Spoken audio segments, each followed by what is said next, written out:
Assalamualaikum warahmatullahi wabarakatuh.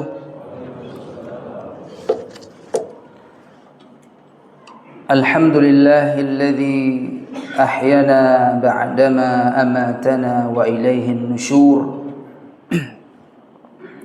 Allahumma salli wa sallim ala nabiyyina Muhammad wa ala alihi wa sahbihi wa sallam.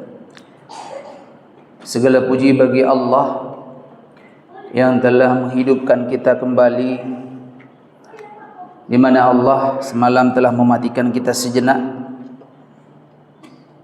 kemudian Allah hidupkan kita kembali, dan hanya kepadanya kita akan kembali yang sesungguhnya.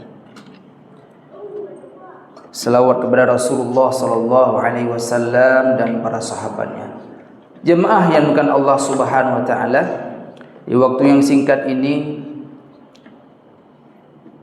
saya mengajak diri saya pribadi dan kepada jemaah sekalian untuk sejenak kita mengulang kembali, mentadabburi dan menyelami salah satu firman Allah, salah satu ayat Al-Quran, yakni surat Al-Falaq. Surat Al-Falaq. Mandung katanya semua kita tentu tidak asing dengan ayat ini, karena ayat ini ada di juz amma. Semua kita pernah mengajinya, bahkan saya yakin semua kita bisa menghafal, dia hafal di luar kepala surat Al-Falaq yang terdiri dari 5 ayat. Jemaah yang dimuliakan Allah Subhanahu wa taala, saya awali dengan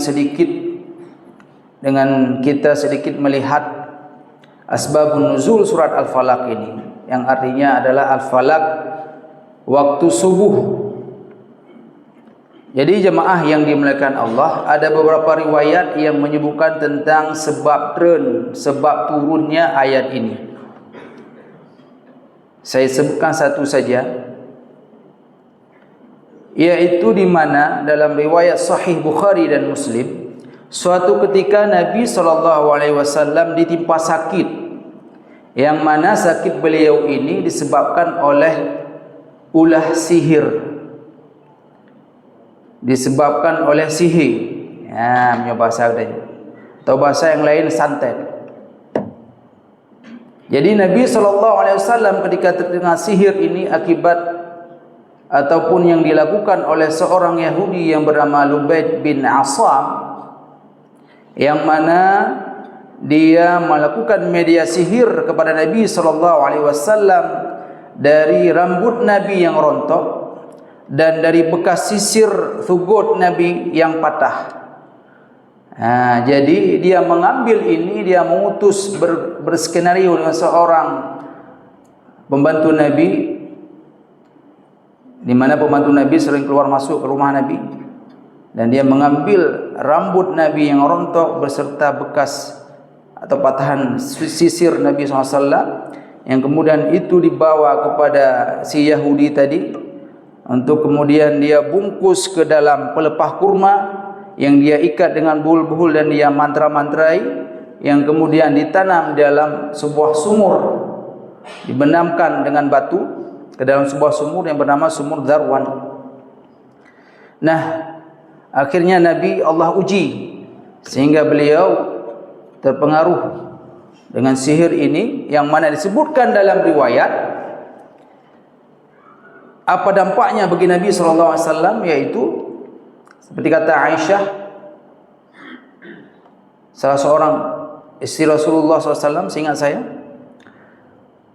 di mana Nabi merasakan seakan-akan beliau telah mendatangi istrinya, telah berhubungan dengan istrinya, padahal ternyata tidak. Jadi perasaan seperti itu yang terjadi kepada Nabi SAW. Tantang kali kejap abak istri ke bak urina, padahal ternyata tidak. Nyamban.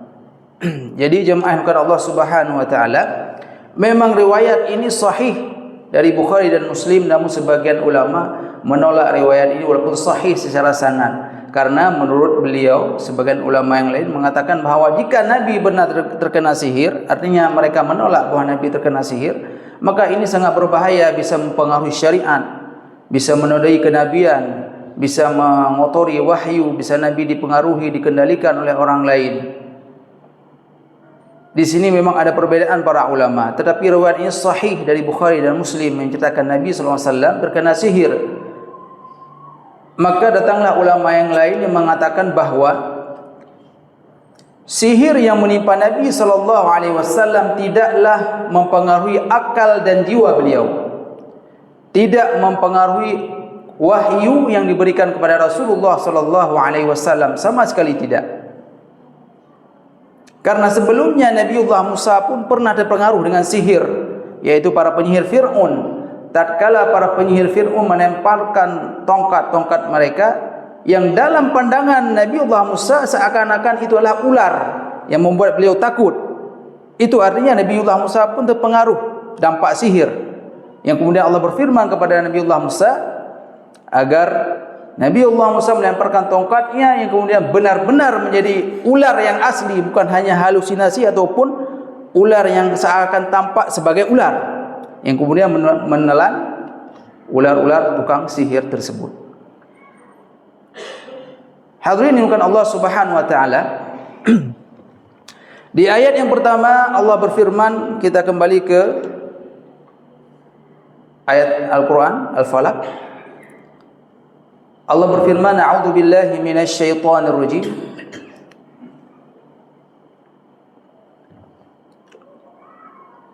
Qul a'udzu birabbil falaq. Allah berfirman, qul, katakanlah. Sebagian ulama tafsir mengatakan makna qul di sini katakanlah dan ajarkanlah juga. Kepada siapa? Kepada kita, kepada umatnya. Apa yang diajarkan? A'udzu birabbil falaq, yakni aku berlindung kepada Rabb, kepada Tuhan yang menguasai waktu falaq, yang menguasai waktu subuh. Jamaah yang dimuliakan Allah Subhanahu wa taala, Allah dalam ayat ini hendak mengajari kita, mengawali pagi kita, mengawali kehidupan kita yang kita awali dari pagi hari di waktu falaq, agar kita senantiasa menyandarkan diri kita, memperlindungkan diri kita kepada Allah Subhanahu wa taala, Rabbul Falaq, yakni Allah Subhanahu wa taala. Kemudian di ayat yang kedua Allah Subhanahu wa taala berfirman, min syarri ma khalaq, berlindunglah juga dari kejahatan apa-apa yang telah Allah ciptakan. Di ayat yang kedua ini Allah berfirman min syarri, syarri artinya keburukan, yang jamaknya syurur. Jadi di ayat yang kedua ini Allah hendak mengajari kita agar kita berlindung kepada Allah dari keburukan makhluk-makhluk Allah. Jamaah Allah Subhanahu wa taala, resiko yang membahayakan dalam kehidupan kita itu begitu banyak. Apakah ketika kita berjalan di jalan, apakah ketika kita menaik kendaraan, bahkan apakah ketika kita tidur sekalipun tidak luput dari yang namanya bahaya. Mungkin ketika kita tidur jatuh bangunan ke atas kita, itu sebuah bahaya. Maka hendaknya kita mengawali pagi kita dengan memohon perlindungan kepada Allah dari makhluk Allah. Ma khalaq, ma di sini bermakna apapun, apa saja dari makhluk Allah Subhanahu wa taala, baik makhluk Allah itu makhluk hidup ataupun makhluk yang mati. Apakah bahaya itu dari manusia yang zalim kepada kita, ataupun dari binatang, ataupun dari benda mati, batu sekalipun. Bahkan Buya Hamka mengatakan dalam tafsir beliau, ketika kita berjalan, lebih kurang beliau mengatakan, hanya dengan tegantah tersandung dengan batu yang kecil, itu pun bisa membahayakan seorang, bahkan kadang-kadang mengantarkannya kepada kematian. Bukankah batu itu adalah makhluk Allah? Maka benar kata Allah, kita berlindung dari min syarri ma khalaq, dari keburukan apa-apa saja ataupun apapun dari makhluk Allah Subhanahu wa taala. Kemudian jemaah di ayat yang ketiga Secara singkat saja kita sampaikan. Wa min syarri ghasiqin idza waqab. Dan hendaknya kita juga berlindung kepada Allah dari keburukan malam ghasiqin idza waqab, yakni malam apabila telah gelap gulita. Gayulah kelindungan daripada Allah menyokong malam. Kenapa? Karena di waktu malam adalah waktu dominan, waktu mayoritas sering terjadinya kejahatan. Walaupun kita tidak menafikan di pagi hari, di siang hari pun ada juga kejahatan. Akan tetapi kita semua mengakui bahawa di malam hari lebih banyak terjadinya kejahatan. Pencuriankah, perampokankah, perzinahankah, konspirasi jahat, dan lain-lain sebagainya. Kemudian Allah lanjutkan firman-Nya, wa min syarrin naffatsati fil 'uqad.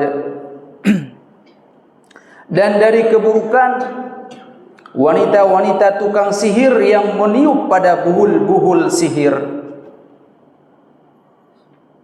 Di ayat ini Allah ghiyu gedanya memerintahkan kita agar kita berlindung kepada Allah dari ulah sihir, dari tukang-tukang sihir, nenek-nenek sihir, karena disebutkan adalah wanita. Para ulama menyebutkan, para ulama tafsir, kalau kita baca, kenapa disebut di sini wanita-wanita tukang sihir, bukan laki-laki tukang sihir? Ini hendak menggambarkan perbuatan sihir pada masa tersebut, yakni dominannya dilakukan oleh wanita. Dominan dilakukan oleh kaum wanita, kaum ibu.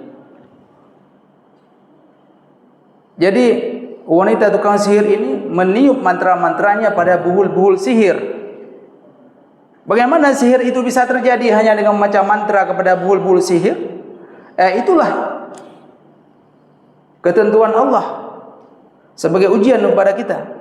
Sebagaimana yang menimpa pada Rasulullah SAW, di mana beliau sakit, kemudian seperti kita ceritakan tadi, yang akhirnya Allah turunkan dua malaikat yang memberitahu kepada Rasulullah SAW di mana letak buhul sihir tersebut, dan plus Allah turunkan dua surat, yaitu surat Al-Falaq dan An-Nas.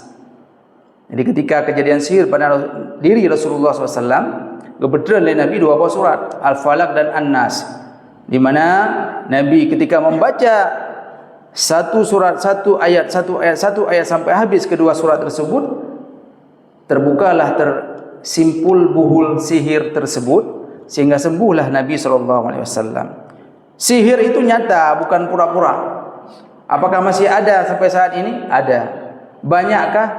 Justru bertambah banyak. Saya sendiri, mohon maaf, sebagai seorang peruqyah, hampir setiap saat menghadapi orang yang terkena sihir. Kita mungkin tidak tahu di sini ada yang terkena sihir. Kita menganggap hal biasa saja, dia sakit biasa saja. Ternyata banyak di samping penyebab medis itu terjadi karena sihir. Ada sihir yang menyebabkan seorang bercerai dengan istrinya atau dengan suaminya. Ada sihir yang menyebabkan dia sakit. Ada sihir yang menghalangi seseorang dari untuk menikah, dan sebagainya dan sebagainya.